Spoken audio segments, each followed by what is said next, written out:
So পুজো এসে গেছে, তো তোমরা কিরকম কাটাচ্ছ এটা অবশ্যই কমেন্ট সেকশনে আমাকে জানিও। পুজো এসে গেছে মানে তো মহলার পর থেকে তো পুজো শুরু হয়ে গেছে, যা দেখছি আমি। লোকজন সব রাস্তায় বেরিয়ে পড়েছে, কিন্তু এখন আমার যাওয়ার সৌভাগ্য হয়নি, কবে হবে জানিও না। যাই হোক, সেটা বড় কথা নয়। বড় কথা হচ্ছে পুজো আজকে পঞ্চমী। আমি ভাবলাম তোমরা কেমন কাটাচ্ছ পুজো, বা কেমন কাটাবে বলে প্ল্যান করেছো সেটা একটু তোমাদের কাছ থেকে জানবো। এবং পুজোতে শুধু ঘোরা না, তার সাথে পড়া, ঠিক আছে?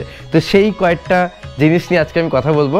আগামী 4 থেকে 5 দিন ঘোরার সাথে সাথে এই পড়াটা বা পড়ার স্ট্র্যাটেজিটা কিরকম একটা অ্যাসপিরেন্টে হওয়া উচিত, বা আমি কোনটা ফলো করব, আমার যেটা মনে হয়, তো সেটা আমি তোমাদের সাথে আজকে একটু শেয়ার করবো। So welcome to my channel, welcome to the aspirant Indra.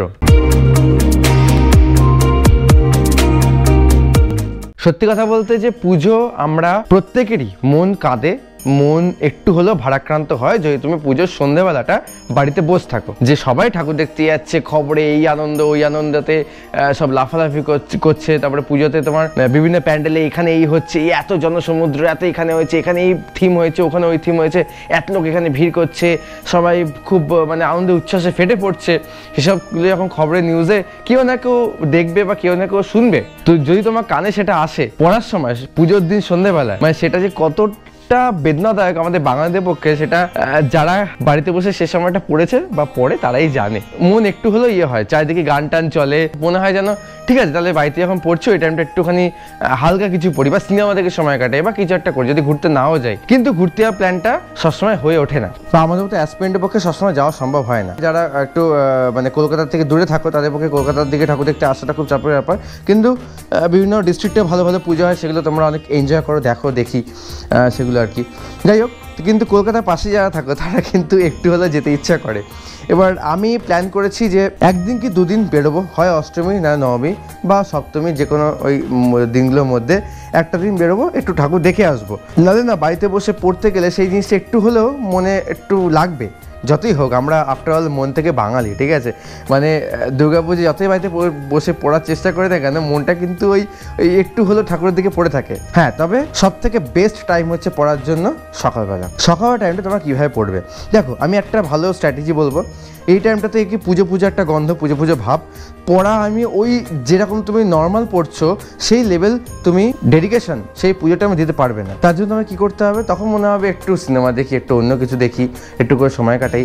সেই জিনিসগুলো না করে তোমরা এই 4 থেকে 5টা দিন, যে কটা দিনই আমি বলছি, পঞ্চমী থেকে শুরু করে 5-6টা দিন যে কটাই হোক না কেন, সে দিনগুলো সকালবেলাটা অ্যাটলিস্ট প্রিভিয়াস ইয়ার প্র্যাকটিস করো। সে তোমরা যে পরীক্ষায় প্রিপারেশন নাও না কেন, শুধু প্রিভিয়াস ইয়ার প্র্যাকটিস করো। প্রিভিয়াস ইয়ারটা চ্যালেঞ্জ নাও যে আমি 5 দিনে এই প্রিভিয়াস ইয়ারে এগুলো কমপ্লিট করবো। এবং সন্ধ্যেবেলা টাইমটাকে যদি তোমরা যেদিনকে না বেরো, বা যদি না বেরো বা বেরোনোর ইচ্ছা না থাকে, সেটা তোমাকে অঙ্ক করবে, বা যে সাবজেক্টটা নিজে পড়তে ভালো লাগে, যে সাবজেক্টটা সবাই নিজের জানতে ইচ্ছা করে, সেই সাবজেক্টটা নিয়েই পড়বে, দেখবে এন্থুটা পাবে। পুজোর টাইমে তোমার যে অপ্রিয় সাবজেক্টটা নিয়ে তুমি বসো না পড়তে, পড়া না চট করে হয় না, মানে তখন ইচ্ছেটা করে না। একই প্রথম কথা ইন্টারেস্ট আসে না সাবজেক্টের প্রতি, তার উপরে এই পুজোর চারিদিকে একটু গন্ধ হয় না। মানে এটা আমার সাজেশন, ঠিক আছে? মানে আমি যেটা ফলো করবো বলে প্ল্যান করেছি যে পুজোর দিনগুলোকে প্রিভিয়াস ইয়ার সকালবেলাগুলো কমপ্লিট করবো, আর আমি যতটা পাবো করার চেষ্টা করবো আর কি, যে পরীক্ষায় আমি দিই না কেন। এবং সন্ধ্যেবেলা দিকটা যেটা নিজের ভালো লাগার সাবজেক্ট সেগুলো পড়বো, আর যেদিনটা ঘুরতে যাবো সেদিনটা পড়া হবেই না। তো এই ছোটোখাটো একটা প্ল্যান, কিন্তু প্রিভিয়াস ইয়ার করার সময় মাথায় রাখতে হবে শুধু করে কোশ্চেনগুলো চলে গেলাম এরকম নয়।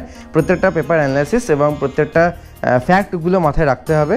এবং অনেকে চায় যে এই টাইমটা সিনেমা দেখে কাটাবে, এই টাইমটা একটু মুভি দেখে কাটাতে পারো, কিন্তু আগে পড়ে নিই তারপরে কাটাও, ঠিক আছে?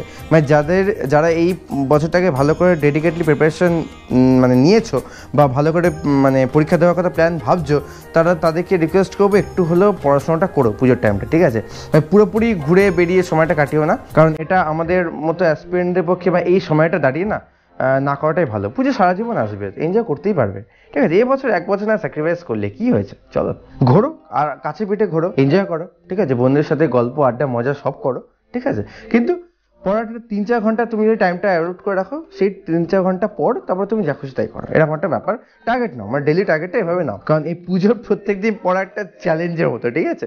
এটা আমার মনে হয়। তো এটা পড়তে হবে, এটা কিছু করার নেই, পড়তে হবে, কারণ সামনে অনেকগুলো পরীক্ষা আসছে। ভালো করে প্রিপারেশন নাও, মিসেলেনিয়াসের ডেসক্রিপটিভ ওয়েতে প্র্যাকটিস করো, প্রিভিয়াস ইয়ারটা ভালো করে দেখো, সেইভাবে প্র্যাকটিস করার চেষ্টা করো। মিসেলেনিয়াস অনেকে ডেসক্রিপটিভে প্রবলেম, যার জীবনে ডেসক্রিপটিভ পরীক্ষা নেয়নি, স্বাভাবিক ব্যাপার, তো এটা অসুবিধাটা হবেই। তোমরা পুজো কেমন কাটাচ্ছ অবশ্যই আমাকে জানিও, ছবি তুলো, যারা আমার সাথে ফেসবুকে আছে তাদের অবশ্যই ছবি আমি দেখবো, ফলো করি আমি, আর দেখবো ভালো লাগে এই ছবি ভিডিও দেখতে। বেশ পুজোর বিভিন্ন জায়গায়, যেমন কল্যাণীর দিকে দেখলাম, কল্যাণী ITI-তে অনেক বেশ বড় করে পুজোটা করেছে, সেটা একটা ভিডিও দেখছিলাম। তো ভালো লাগে এগুলো দেখতে। যাই করো না কেন, শরীর সুস্থ রেখে বেশি ঠান্ডা জাতীয় জিনিস ধুমধাম করে খেয়ে ফেলো না, আর একটু বাইরের ওই বিরিয়ানি করছে বা একটু খাবারগুলো রাস্তার ধারে ধুমধাম করে খেও না, ঠিক আছে? পেট খারাপ হওয়ার প্রবণতা থাকে। যত পারে পরীক্ষার আগে এগুলোকে নিশ্চিন্তে, মানে পেটটাকে ঠিক রাখো, এমন কিছু না হয় যেন হসপিটালাইজড হতে হয়, ঠিক আছে? আর ডেঙ্গু থেকে মানে রক্ষা থেকো আর কি, যতটা পারবে একটু প্রিকশন মেনটেন করো। মশার দিক থেকে মশা ফসা যেন না চট করে কামড়ায়, একটু খেয়াল রেখো। ভিড়ে অ্যাকচুয়ালি ঘুরতে আমার ভালোই লাগে না, কিন্তু অনেকে ভিড়ে ঘুরতে চায়, মানে এই ভিড়টাকে অনেকে চায়, কিন্তু স্পেশালি আমার ভিড়টা ভালো লাগে না। মানে এটা আমার একটু ফাঁকা ফাঁকা হবে, ঘুরতে ভালো লাগে বেশ, ব্যাপারটা জিনিসটাকে এক্সপ্লোর করতে ভালো লাগে। ওই প্যান্ডেলে ঢুকবো, এই ছবি তুলবে না, এই ভিডিও করবে না, এই জানে এদিকে বাসি মারবে, এদিকে চিৎকার করবে, এইগুলো অতটা ভালো লাগে না আর কি। যাদের ভালো লাগে অবশ্যই এনজয় করো। যা নতুন জামা কাপড় এবছর কিনেছো পরে ঘোরো, এনজয় করো, ছবি তোলো, সবকিছু করো, কিন্তু একটা জিনিস মাথায় রেখো, পড়াশোনাটা করে। পুজো 4 থেকে 5টা দিন পড়াশোনা করে তোমরা যত খুশি এনজয় করো। দেখো, আমার বলার কোনো উদ্দেশ্য ভাবে নেই, ঠিক আছে? আমি তোমাদের ফোর্স করতে পারি না, এটা নিজেদের মানে অন্তর্নিহিত ব্যাপার। কিন্তু আমার মনে হলো, আমি যেহেতু একটা অ্যাসপিরেন্ট, তাই আরেকটা অ্যাসপিরেন্টকে একটু হলেও বলাটা, বা যারা ছোট ভাইরা আছো, বোনরা আছো, যারা প্রিপারেশন নতুন শুরু করেছো, তাদের পক্ষে একটু হলে ফ্রুটফুল হবে এই জিনিসটা বোঝালে। কারণ আমি প্রিভিয়াস ইয়ারগুলোতে কখনো পুজোতে মানে 19, 18, 17 প্রচুর ঘুরে কাটিয়েছি, প্রত্যেক দিন প্ল্যান থাকতো এখানে ওখানে ওখানে সেখানে। তারপরে বুঝলাম যে আলটিমেটলি এই টাইমটা তো কাজে লাগাতে হবে। এখন যেটা বুঝতে পারছি, মানে এখন সেই মন থেকে আনন্দটা আর আসে না সেই ঘোরার। মনে জোশটা রাখো যে এবছর আমি এই স্যাক্রিফাইস করছি, মানে আমাকে যেটার জন্য লড়ছি সেটা আমাকে পেতেই হবে অ্যাট এনি কস্ট। এটা মাথায় ঢুকে না, ঠিক পারবে, অবশ্যই পারবে। তো আজকে এখানেই এটুকু কথা বললাম, পরে আরো কথা শেয়ার করবো। পুজোর মধ্যে যদি আমি ঘুরতে যাই, তার কোনো ভিডিও বা ছবি আমি অবশ্যই তোমার সাথে শেয়ার করবো। দেখা হচ্ছে পরের ভিডিও, ততক্ষণের জন্য ভালো থেকো, বাই।